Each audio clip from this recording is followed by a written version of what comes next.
I did it. I actually did it. About 2 months ago on November 28th, 2023, because you know it's 2024 now. Happy New Year. That was the day I officially caught up on One Piece. And not just with the anime, but also with the manga as well. So I'm caught up on Egghead as we speak. So I can officially say I am now part of this long, crazy journey, and I am now part of the One Piece fandom. And my god, it was hell catching up, and I honestly don't wish it upon my worst enemy. I'm kidding, kind of. I mean, I am proud to admit that I can now watch the anime weekly since I caught up with most of the recent chapters. It took me only a month to get through 598 chapters, but once it got into the new world, I really had to slow down since the series got more layered with lore and characters. But I made it through, and the more I got into it, the more I got hooked. I don't know if it's one of the best stories ever written, but it juggles with so many different themes and handles them all very well that it really is up there in terms of quality. This story juggles with many different conversations, from war, pirating, government oppression, slavery, class oppression, gender identity, religion, family trauma, and so many others that I can't name because again, this story is incredibly dense. The story is just pretty badass if I'm being honest. Since catching up, I felt like doing another ranking of all these arcs since I did one last time. I know tier lists are as original as Fortnite Let's Plays. This reminds me of like those glass in the first one.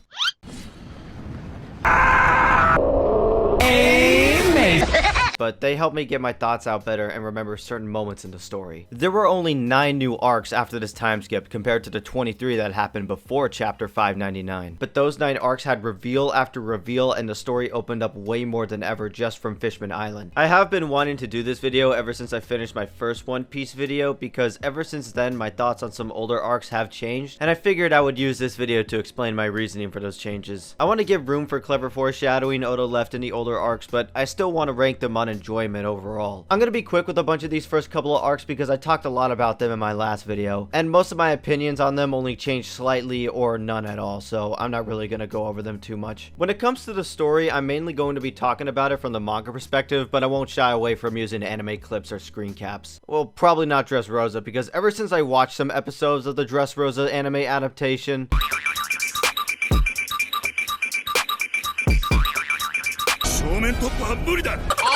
I've been reading the manga a lot more and then occasionally going back to the anime if there's a really big fight or episode. Some of the animation only started to get somewhat consistent in Wano, but by that point the anime was only adapting 1 chapter or less an episode. Thank you, Toei, I really do appreciate that. God, I'm really glad they're remaking the anime with Wit Studio. Good luck to all those guys, by the way. Hopefully this isn't dropped like Attack on Titan or Vinland Saga. I don't know, maybe they'll just stick to Spy X Family. Listen, I'm sorry to go after Toei. I actually do really like the anime, but man, it can have its issues. Hey, you know what? At least it has really good comedic timing.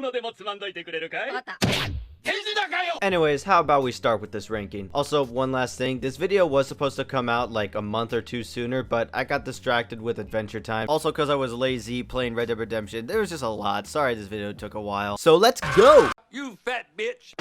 Alright, Romance Dawn, B tier. It's a great intro to the series. I love when Luffy stabs his face and says he's gonna become the Pirate King, and we also got Zoro and Kobe there too. But yeah, pretty good intro. Orange Town, B tier as well. It's short, but it's fun. Buggy and Nami are introduced, Nami accompanies Luffy, and Buggy gets kicked in the balls.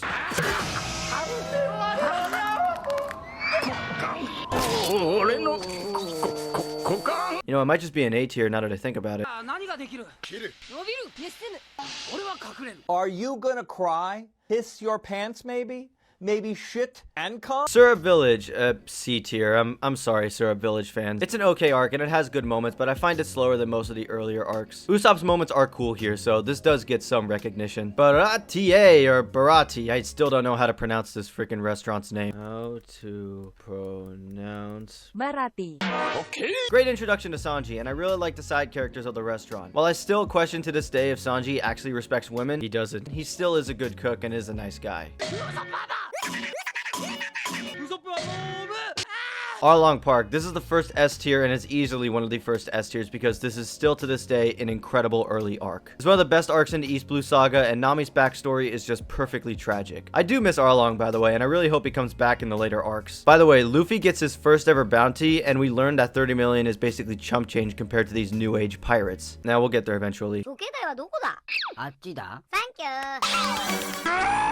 Logetown, this arc is just incredible, man, and to this day, I still think this arc is very important. Luffy's about to be executed, but before he does, he makes his big declaration to become the Pirate King. He says all this while he's about to be executed on the same platform that Roger was executed on, and in the same town that Roger was born in. To this day, this moment is still incredible, and I love it so much. The barrel scene along with this on the boat has stuck with me ever since, and I can't wait to get to the finish line of the story, because it is coming up soon. It's great to look back here and see just how far this small group of 5 became one of the biggest and toughest pirate groups in history. Oh yeah, by the way, this is the arc where we get introduced to Smoker and Zoro's cursed sword. Smoker is such a dope character, by the way. I hope he has more to do in the future. Yeah, I'm gonna put it in S tier. I know this part of the story is really short, but I love it very much. Also, I know damn well this lightning strike was caused by Dragon. Who else was gonna do this? Enel? Did Enel just misfire or something?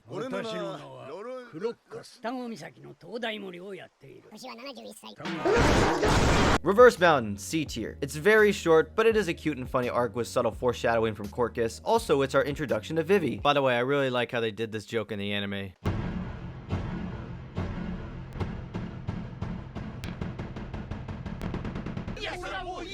Also, don't forget about Laboon because he's actually very important. Yeah, why don't you come over and say that to my face, tough guy? Yeah! Whiskey Peak, B tier. It's a nice little teaser for Alabasta, Baroque Works, and Robin. God, man, going back in time and rereading these old chapters, you can see how well the story has progressed and now knowing how important some of these older characters were. By the way, this is where the Alabasta saga starts, and this is where things start to get really interesting for our crew members.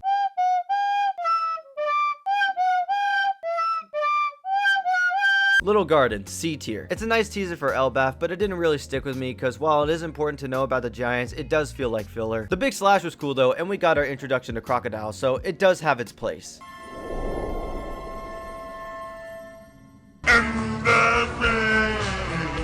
Drum Island, baby, A tier. Chopper's backstory, Chopper's introduction, Chopper's character design, Chopper, Chopper, Chopper. I love Chopper.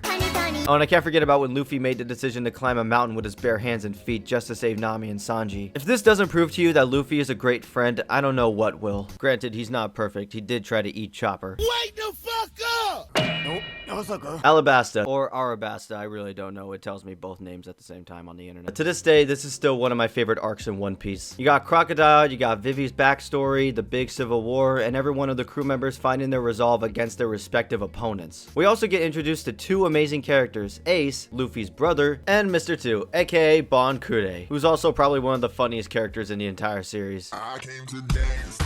And here we got Ace. Ace, of course, being Luffy's older brother, is more organized than Luffy, but they still have similar personality traits. Ace is more mature, but they are similar when it comes to eating habits and ways of presentation. Also sleeping a lot. Wait the fuck! I love Ace, and I hope nothing bad happens to him in the foreseeable future. Also, Luffy's bounty finally goes up to 100 million. Good job, my dude, you're finally in the rookie status. Be careful, some other rookies might get jealous. Speaking of that, Jaya, A tier. This arc is short, but it's nuts how many characters were introduced in this short little arc. You got Bellamy and Doflamingo, and you also got the introduction to the Smile for the Dress Rosa arc. Also, you got this guy named Tish who Luffy gets mad at because he likes cherry pies. I don't know what Luffy's problem is. Skypiea, S tier. I know people out there are probably saying to skip Skypiea as a joke, but if you actually do skip Skypiea, you are missing out on some very, very important story moments. Like story moments that come back 800 chapters later. Even besides all that, this arc is funny, incredible, and has some amazing storytelling. By the way, Enel is still a top villain for me, and I really do hope he comes back in the near future. Long Ring, Long Island. I'm sorry, this is going into D tier. I know, the friendship, Sanji and Zoro, but I really don't care for this arc. It has funny moments and subtle telling of how Robin is important to the crew, and you got Afro Luffy. But in the end, most of what happened felt like anime filler to me, and the arc doesn't have a big standing in the overall story. I know, long dog and long animals, all that shit, but I just couldn't get into it. Now, Water 7, though. You little... CP9, Iceberg, the teaser to Robin's backstory, and Frankie. I love Water 7, man. If Arlong Park got me to keep reading, then Water 7 is what got me hooked to the narrative completely. The arc after this, though, is when I truly became a fan. Pasta Monster Machine! Hey, yo, what the fuck? Enies Lobby. Now this is possibly one of the highest S tiers. I did a quick reread of Water 7 and Enies Lobby, and I'm not exaggerating when I say that these two are still peak One Piece. The way this part of the story builds up to where Luffy is willing to go to war with the world for one person is insanely beautiful and telling of his character. And we learn that Robin is actually a very important person to the world government, but that doesn't matter. The reason why Luffy is trying to save Robin is because he cares for her friendship. He risked his life and safety to make sure that Robin would want to live again and to stay with the crew. If this wasn't sad already, we end off the arc with the death of the Going Merry. And yes, she did technically die. She had her final words, and god damn it, Oda, why am I crying and getting sad over a boat? Yeah. No. Okay, post Enies Lobby, A tier. Nice little breather in the story after all those crazy moments. And oh my god, Kobe and Helpo are tough as shit now. Luffy has a grandpa in the Marines and his dad is a revolutionary. What the fuck? Yeah, the story just can't slow down even for a minute, and it only gets crazier. Also, Ace got his ass beat by Tish and got arrested. Skill issue, sorry dude. By the way, you can tell Garp is Luffy's grandpa because he carelessly tells him that his dad is a revolutionary and he is just straightforward with his actions. Also, he sleeps a lot too. Thriller Bark, A tier. I love Brook, he's such a cool dude, and his backstory is tragic yet amazing, especially with how Laboon was a part of that backstory. Also, this is the second and full introduction to Kuma, and he is such an amazing character still to this day. To top it all off, this arc of course has Zoro's shiny moment as a loyal member of the Straw Hat crew. Zoro just only becomes cooler with each passing arc, even though we know little to nothing about his life besides his friend falling down the stairs and dying. There's our first ban of the day, chat. Oh yeah, you're done, buddy. Okay, you're banned. I'm gonna ban you. Yeah, you're not getting away with it too. I'm not letting two of them slide. You're banned. Saboti Archipelago, S tier. I put so many in S rank it looks weird now. I'm probably wrong on some of these, but hey, we push forward. This arc is short, but it's arguably one of the most important moments in the story so far. So many characters are introduced that will show up later just like Jaya. So many important moments happen to Luffy just like Logetown. And so many storylines are introduced that will be explored 500 to 600 chapters later. It's just such a dense arc that introduces a lot. And again, best character here. If not for him, Luffy and his crew would be food for the world government. Amazon Lily, B tier. It's a cool point in the story, but it's funny how the place Luffy was sent to was an island full of women warriors like it's the Mistura. Thank God Sanji didn't end up here though, because it would have been bad. Instead, he got sent to Okama Island. Thank God for that. Anyway, it's a cool short arc. I like how Luffy's Conqueror's Haki was shown in full force here besides this moment with the animal. Also, Boa Hancock is funny.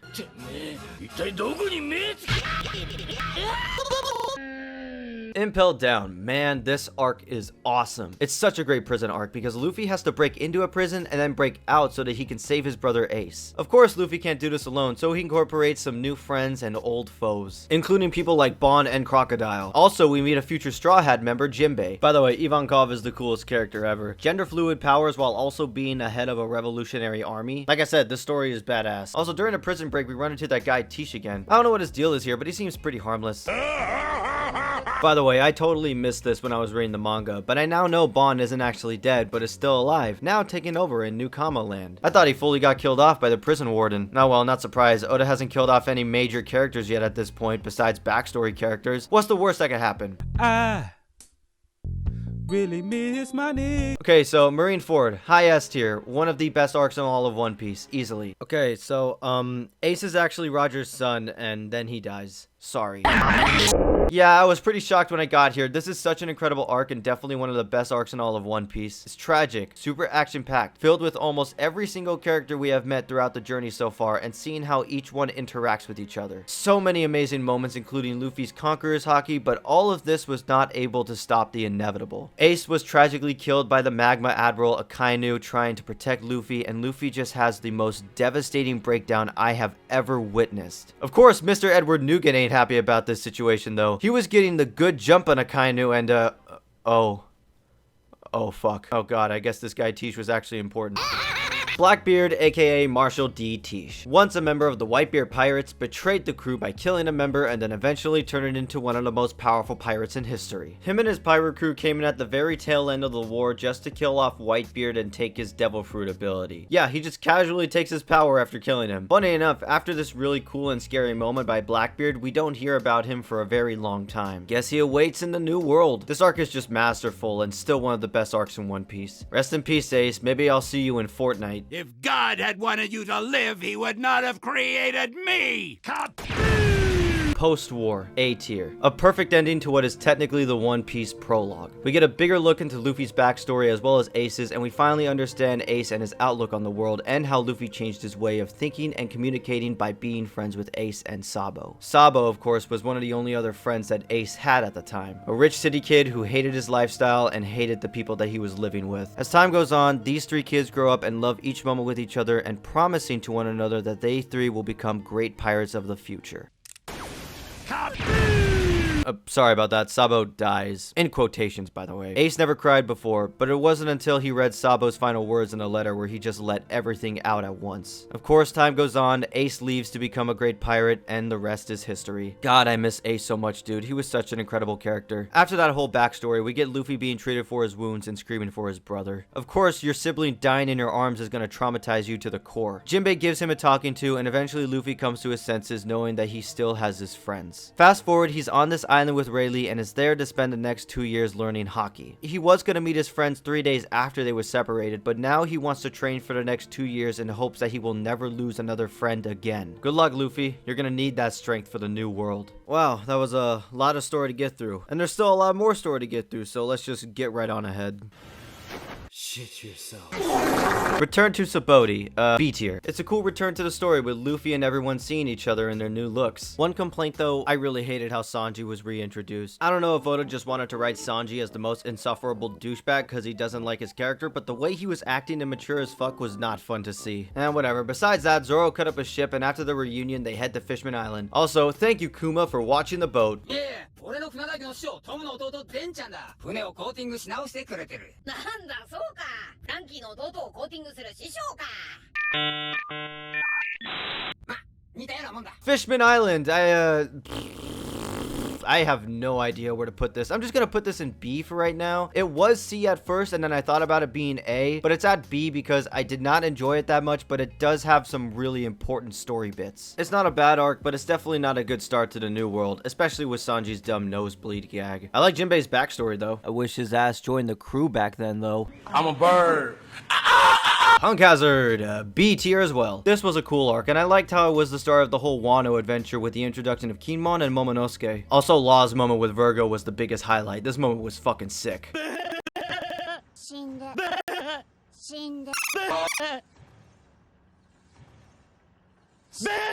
Dressrosa, A tier, but if we're talking about the anime adaptation... On the one hand, gold.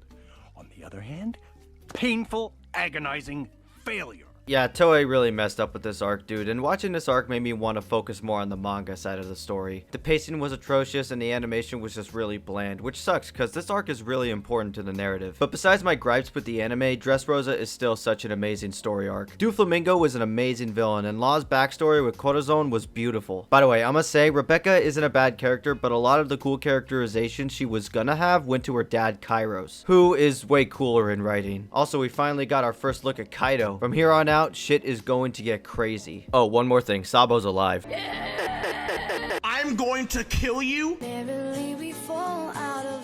Okay, so Zoe, it was a B tier at first, but after finishing Wano, it's definitely an A tier for me. It's a nice little arc that takes place on a giant elephant where we meet a tribe of anthropomorphic talking animals called the Mink Tribe. It's like BoJack Horseman. Rehab was supposed to be a fresh... Also, we finally get shown the road poneglyphs and learn about the Kazuki clan. And we learn that Momonosuke is actually a Kazuki clan member since he's the son of Odin. Of course, in this arc, we also have Sanji being captured by Big Mom's pirates because he's being called for an arranged marriage by his biological family and Big Mom herself. So go save your perverted cook, Luffy. You need some good food in your stomach.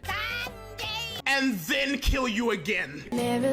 Alright, Whole Cake, S tier. Okay, let's be real for a second. Between Thriller Bark and Whole Cake, I've been on the fence with Sanji. On one hand, he's a really interesting character, and his abilities in cooking and fighting make him really cool to see. On the other hand, he's a gross perverted creep like all the other characters in various mangas. At least he's not Master Roshi. Fucking hate that guy. For Sanji, he has great moments of characterization, but other moments I want him to die. However, Whole Cake is that one arc where Sanji is given his time to shine. He gets to show his true self and exactly what he's been through in the past. He sacrificed his life to save his friends, but they refused to leave him behind, even after beating up Luffy and forcing himself to stay behind. Even if the story wasn't focused on Sanji, the situations the crew were getting into were incredible. Luffy versus Katakuri, Big Mama's musical numbers, and of course, Luffy hanging out with Branch.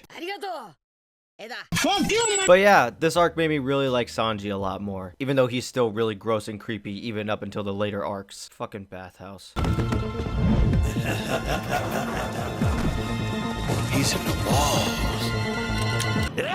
Lovely, or the Reverie arc, B tier. This arc may not be the shortest, that title goes to Reverse Mountain, but this is still such a brief moment in the story. I thought it was just an extended intro to Wano. I was getting used to these long arcs. I didn't expect one to be as short as 6 chapters. Anyways, this point in the narrative has all the kingdoms come together like it's a United Nations meeting, and we see the World Throne, which is said to remain empty to show that the world is not, I repeat, not ruled over by one single figure.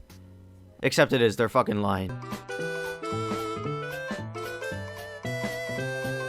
Wano, S tier. Not only that, it gets the highest S tier that we can give it. Listen, I know I sang my praises to Enos Lobby, Water 7, Alabasta, and Marineford because those story arcs are amazing, but Wano is undoubtedly the best arc so far due to how the entire story felt like it was leading up to this point in time. So many moments from the story spanning all the way back to Romance Dawn come full circle here, and this arc is filled with so many reveals. Let's just go through a few of them. The reveal of Momonosuke and the entire Kozuki clan traveled from the past. The reveal of the Smile Fruits, Odin's backstory, Scene 3 of the worst generation pirates work under Kaido, Kanjiro's true self revealed, Sanji unlocking his Germa power, Zoro becoming the king of hell, and Joy Boy finally awakening.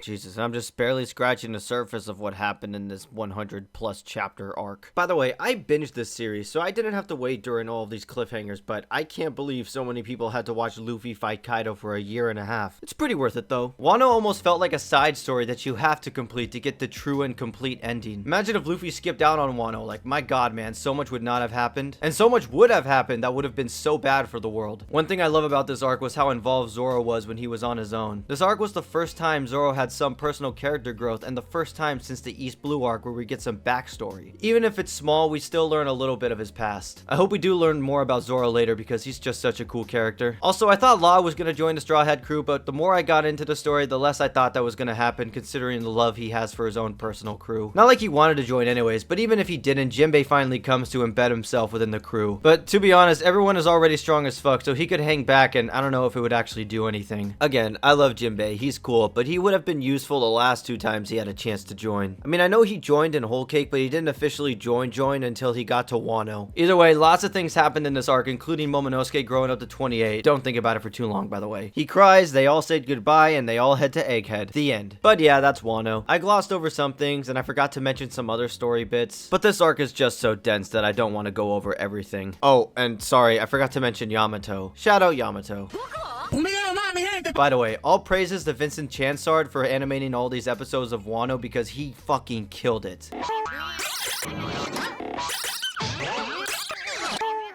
Last one we got on the list is Egghead. I wasn't going to include this arc because it's still currently ongoing, but it's really good so far that it has to be an S tier. By the way, spoilers ahead. Just skip to this time right here if you don't want to know what's coming up, because I know there are people who only watch the anime, which is cool, but still, I'm gonna talk about Egghead a little bit. Okay, we're good. Here we go. This arc marks the final saga for the story, and I believe after this we have Elbath, but man, putting that to the side, Egghead is just unbelievable. Lucci versus Luffy, Kizaru versus Luffy, Kid versus Shanks, Law versus Blackbeard, learning about Bonnie and Kuma, meeting Saturn, and finally meeting Dr. Vegapunk. And trust me, there's a lot more where that came from. There is just a lot to this arc, man. It's dense as fuck. So much lore dumped on us, but the biggest thing was learning about Kuma. This one arc turned Kuma from a mystery into one of the most prolific characters to date. When you look back at all his actions after reading the most current arcs, you understand why he did what he did and what he was actually doing behind the scenes. He's probably one of the best written characters in One Piece, and honestly, this one page right here did it for me. It's honestly the most cinematic page Oda has ever drawn. By the way, the first episode of Egghead was so perfectly directed. I hope it keeps up with this quality because there is a lot of fighting in this arc. Alright, if you made it to the end of this terrible tier list video, thank you. This took way too long to edit. 2 weeks actually, and I know it doesn't scream quality, trust me, I'm amateurish at best, but editing still takes a while, you know. Hopefully you enjoyed this because I enjoy making these types of videos. I just am glad I finally took the step to get into One Piece, both the anime and the manga. It's interesting because Because for a long time, I kept telling myself I'll get into it eventually, but then the story just kept going and going and going, and the stakes just kept building up and building up. So one day I told myself if I was going to get into One Piece, I would catch up as quick as possible so that I could avoid unnecessary spoilers for myself. Making sure I read at least 30 chapters a day or so that I could catch up to the current chapter. It has just been a wonderful experience, and if you made it to the end of this video and still haven't watched One Piece, then my god, you got spoiled to hell and back here. I'm sorry. But still, go read and watch it because you will enjoy your time with it. And I hope you enjoyed the time with this video, because to be honest, I'm already kind of second guessing some of my choices because I know some people are going to be really mad at my ranking. Nah, fuck it, we ball. Enjoy the rest of your day, my nakamas. I'll catch you later.